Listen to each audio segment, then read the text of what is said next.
Chers amis, Shalom. Dans notre précédente vidéo, nous avons vu comment le peuple juif a survécu à l'occupation romaine, à l'empire chrétien et au monde islamique. Et nous avons vu naître la Mishnah, le Talmud, les académies de Babylone, l'âge d'or de Cordoue. Aujourd'hui, nous entrons dans la tempête. 8 siècles d'une histoire marquée par les croisades, l'Inquisition, les expulsions, les pogroms, l'errance. Une histoire que nous, chrétiens, ne pouvons pas regarder de loin, car une grande partie de ce qui s'est fait contre le peuple juif durant ces siècles s'est fait au nom du Christ. Psaume 44, verset 18. Tout cela nous arrive sans que nous t'ayons oublié, sans que nous ayons violé ton alliance. Notre cœur ne s'est point détourné, nos pas ne se sont point éloignés de ton sentier. La première croisade. En 1095, le pape Urbain II lance un appel à Clermont, reprendre Jérusalem aux mains des Turcs musulmans. Des milliers de chevaliers et de pèlerins prennent la croix.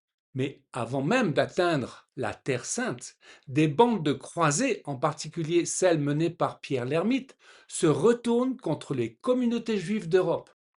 Leur logique est brutale. Pourquoi aller combattre les ennemis du Christ à Jérusalem quand les ennemis du Christ habitent parmi nous? À Worms, à Mayence, à Cologne, les grandes villes de Rhénanie, des milliers de Juifs sont massacrés en l'espace de quelques semaines. Certains choisissent le martyre plutôt que le baptême forcé. Les communautés qui avaient prospéré pendant des siècles sont dévastées en quelques jours. Puis les croisés arrivent à Jérusalem en juillet 1099. La ville est prise. Et selon plusieurs sources contemporaines, la synagogue est incendiée avec les Juifs réfugiés à l'intérieur. La première croisade s'achève dans le sang. Psaume 44, versets 23 à 24. C'est à cause de toi qu'on nous massacre chaque jour, qu'on nous regarde comme des brebis destinées à la boucherie. Réveille-toi, pourquoi dors-tu, Seigneur? Le Moyen Âge chrétien. Les croisades ne sont pas un accident isolé. Elles révèlent et amplifient une logique théologique qui s'est progressivement installée dans l'Église d'Occident, la théologie de la substitution. Selon cette vision, les Juifs ayant rejeté le Messie sont désormais maudits et errants, témoins de leur propre rejet divin. Ils peuvent être tolérés à condition d'être humiliés. Cette théologie a des conséquences directes. Le quatrième concile de Latran, en 1215, impose aux Juifs le port d'un signe distinctif, une rouelle jaune ou un chapeau pointu selon les régions. Ils sont exclus des métiers et de la propriété. Les accusations calomnieuses se multiplient. Le crime rituel, l'accusation selon laquelle les Juifs tueraient des enfants chrétiens à Pessah, à Pâques. La profanation d'hosties, l'empoisonnement des puits lors des épidémies de peste. Ces mensonges alimentent des violences qui éclatent d'un bout à l'autre de l'Europe. Les grandes expulsions.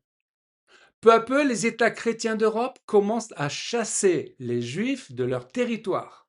L'Angleterre expulse ses Juifs en 1290. La France les expulse en 1306, puis en 1394. De même l'Allemagne.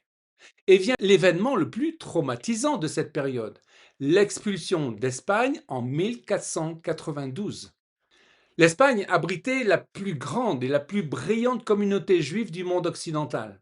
Des centaines de milliers de juifs, dont les familles vivaient en péninsule ibérique depuis l'Antiquité, reçoivent l'ordre de Ferdinand et Isabelle: convertissez-vous ou partez. Le 2 août 1492, qui correspond au 9 Av, jour de deuil de la destruction du Temple, les derniers juifs quittent l'Espagne.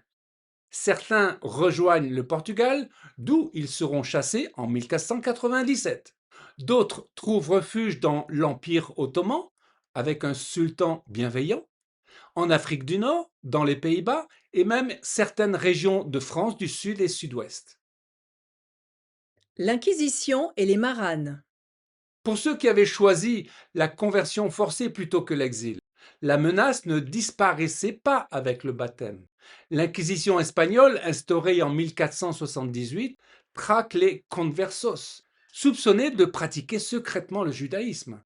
Des familles entières vivent dans la dissimulation, gardant les bougies de Shabbat cachées, murmurant les prières en hébreu à voix basse derrière les portes closes. C'est l'une des formes de fidélité les plus héroïques de l'histoire du peuple juif, maintenir une identité au risque de la torture et du bûcher.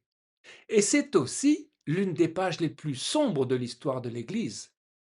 Les institutions chrétiennes utilisant la violence systématique pour contraindre la conscience. Des ghettos à la steppe. Refoulés vers l'Est, les Juifs d'Europe centrale et orientale trouvent refuge en Pologne et en Lituanie, où les rois leur accordent des chartes de protection. Se développe alors un monde d'une grande vitalité, le monde yiddish de l'Europe de l'Est, avec ses shtetl, ses yeshivot, sa langue, sa musique, sa littérature. Mais même en Pologne, la sécurité est fragile. En 1648, les Cosaques ukrainiens se soulèvent contre la noblesse polonaise et massacrent des centaines de communautés juives. En Europe occidentale, des quartiers juifs sont créés dans les grandes villes et Venise inaugure le sien en 1516, donnant au monde ce mot sinistre, ghetto. Les Juifs y sont enfermés la nuit derrière des portes verrouillées, entassés dans des quartiers surpeuplés.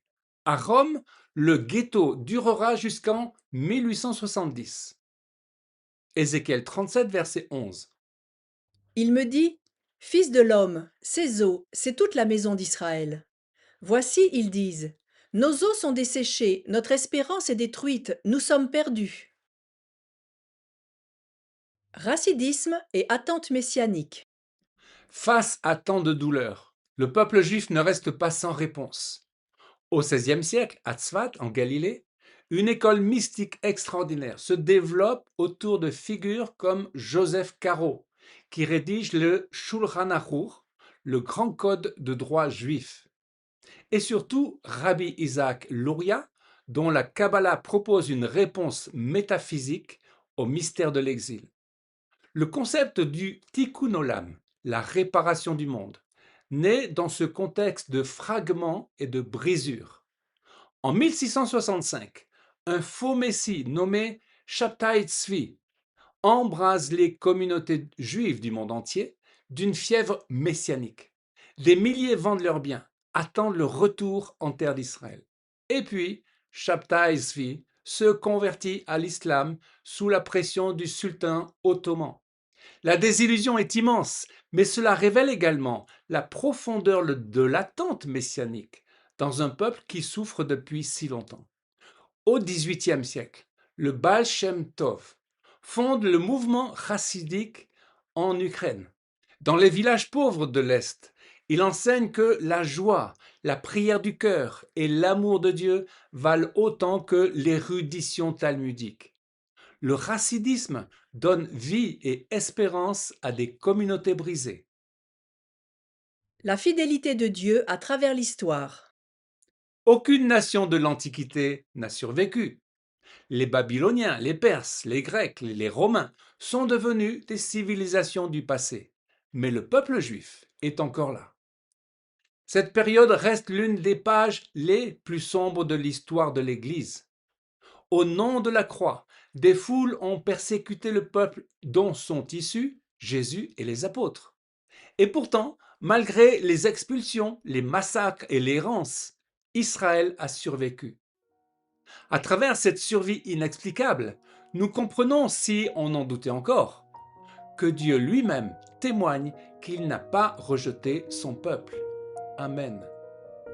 Dans la prochaine vidéo, nous entrerons dans le 19e et 20e siècle. Émancipation, montée de l'antisémitisme et résurrection nationale.